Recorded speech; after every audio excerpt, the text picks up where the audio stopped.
The future is electrified. Hybrids, plug-in hybrids, and full electric vehicles are all coming our way. Except they're not. They're already here. These 4 cars represent those 3 technologies, and they're all on sale in 2018.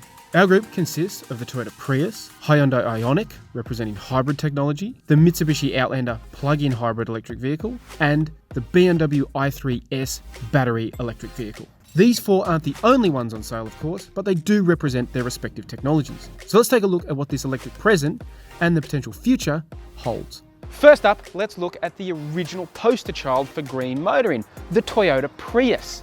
Now, when this launched back in the early 2000s, it was the cutting edge of technology.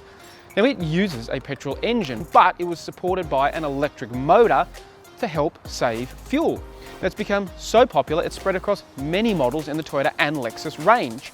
And it's inspired competition, like the Hyundai Ioniq, which is also a hybrid using the same combination of petrol and electric power.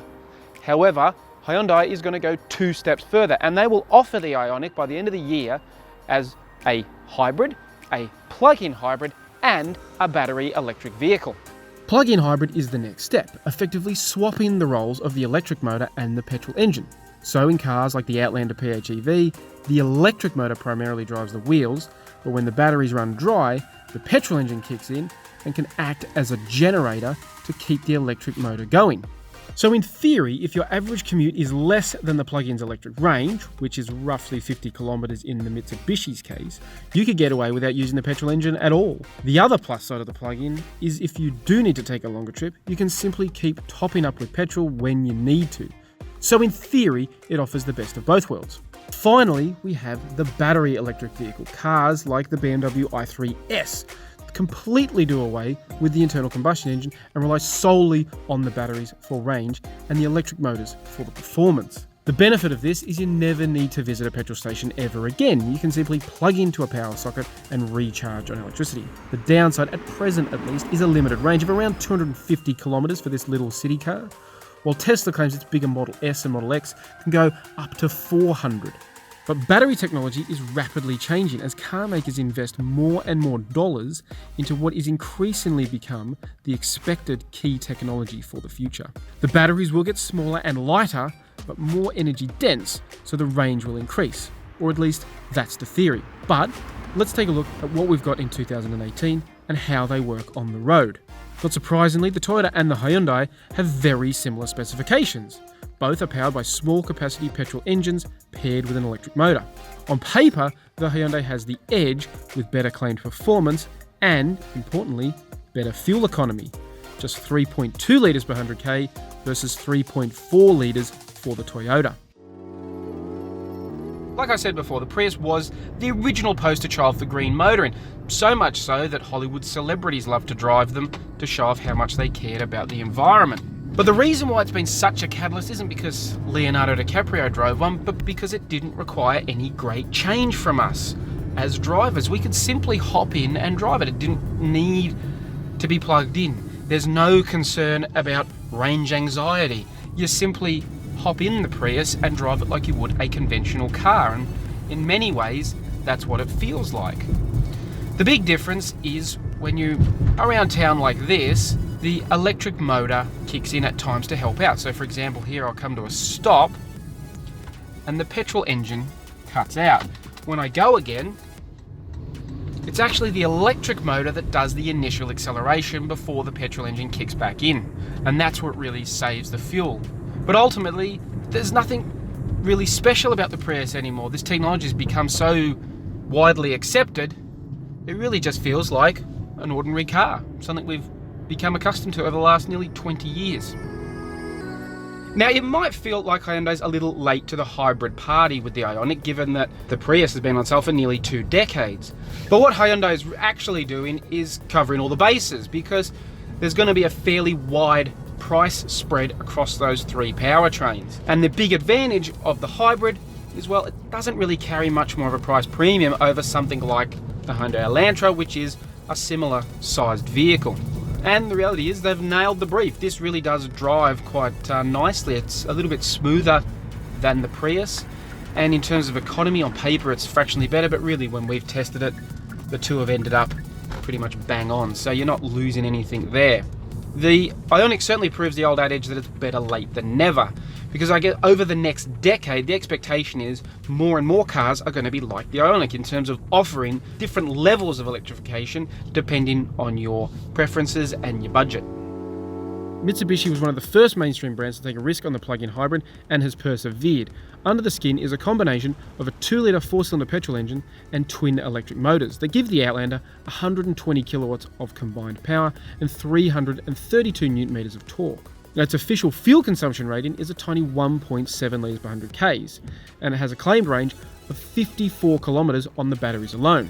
So, like I said before, if your regular commute is below that figure, you can avoid the petrol station for extended periods of time. Of course, there are those that argue that the plug-in hybrid is a halfway house that neither ditches its reliance on petrol or fully embraces the electric future. But that argument does somewhat miss the point of the plug-in. It is a car that can be both an electric city car and a weekend in the country type vehicle. It's about trying to minimise the impact that it has on our lifestyle as motorists.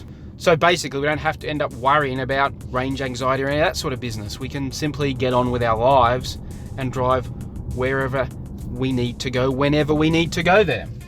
But I got to say, around town, it really does shine. When you're using the electric motor, it feels, well, like an electric car. It's got that instant torque off the mark. You come to a stop, and away you go. It just feels really effortless. And of course, it's nice and quiet too. At this point, the petrol engine's not doing anything. It's literally just along for the ride, and it does add a bit of unnecessary weight at this particular moment in time. But eventually, once the range runs out, the petrol engine comes into its own, and it can help extend the journey. However, there is a big catch with the plug-in hybrid, and that is once you do exhaust the batteries and you start to use the petrol motor more often, and certainly when you set it into the charging mode so it'll actually replenish the batteries, it does consume the petrol at quite a high rate. It's certainly nowhere near that claimed 1.7. So it's one of those factors to bear in mind, but at the end of the day, that's the benefit of the plug-in. It gives you the option to choose what you need when you need it. Unlike Mitsubishi and its plug-in hybrid, BMW has ditched the petrol engine altogether in the latest i3s battery electric vehicle. It has a 135 kilowatt electric motor that gives the little car a claimed range of between 235 kilometres and 255. While all these technologies have a future, it's looking increasingly like the battery electric vehicle will be the main choice in the not too distant future. That's because dozens of car makers, from diverse as Hyundai all the way up to Porsche, are getting on the electric bandwagon, with new models coming in the next decade. There's dozens that have basically already been confirmed. So this is really where the future is headed. And I gotta say, look, as someone who loves the internal combustion engine, there are great engines. The V8, a good turbocharged hot hatch is so lovable, but I gotta say, I really do enjoy driving electric cars like the i3. It's got that instant torque. One of Tesla's big selling points is its performance, but it's not a Tesla thing, that's an electric car thing. All these electric cars that are coming are gonna have great acceleration. With the instant torque, you just put your foot down and it builds speed. It is eerily quiet, and that does take some getting used to, but when you do, it's actually really great. Like, it's really nice and quiet and enjoyable and relaxing. It's a very different experience. If this is the future of motoring, well, I guess it's not all bad. So which technology is best? In large part, that depends on what you need it for and what your budget is. Hybrids are the cheapest, but ultimately aren't the most efficient. Plug-in hybrids give you the benefits of an electric car and the security of the petrol engine, while the battery electric vehicle is the best solution for those that want to ditch petrol and only have a modest commute. Ultimately, though, these are three very different technologies, but what they all have in common is that they will become an increasingly common sight on our roads from now and into the future.